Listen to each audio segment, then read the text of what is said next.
যে অনেকগুলো কালারের মিক্স আপে মানে উপরে যে যে আমি ইউজ করেছি ওই সাইডে ঠিক ওই কালারগুলো এখানে প্রতিটা কালারই ব্যবহার করেছি, জাস্ট একটা মিক্স আপ কালার করেছি যাতে দেখতে সুন্দর লাগে।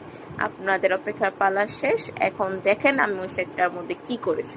এখানে আমি কালারফুল ক্লে দিয়ে কিছু ফ্লাওয়ার করেছি, রোজ তৈরি করেছি, এগুলি করে করে পাতা দিয়ে ঢাল দিয়ে জাস্ট একটা অন্যরকম একটা লুক করার চেষ্টা করেছি। এটা হাফ ডান হয়েছে, আরও হাফ করা বাকি আছে।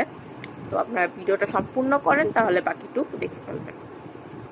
আর আমি যে কালারফুল ক্লে এগুলির কথা বলেছি, যে এগুলি ক্লে আমি ভিডিওগুলি দিতে পারিনি, দিলে ভিডিওটা অনেক বড় হয়ে যাবে, তাই জাস্ট আমি ভিডিওটা শর্ট করার জন্য ওগুলি দিতে পারিনি। যদি আপনাদের দেখার ইচ্ছা থাকে তাহলে আমাকে জানাবেন, আমি নিশ্চয়ই অন্য কোনো ভিডিওতে এই কালারফুল ক্লে দিয়ে আমি কিভাবে কি করেছি এটা দেখাই দেব। এই যে আমার এটা হলো আমার ফাইনাল লুক।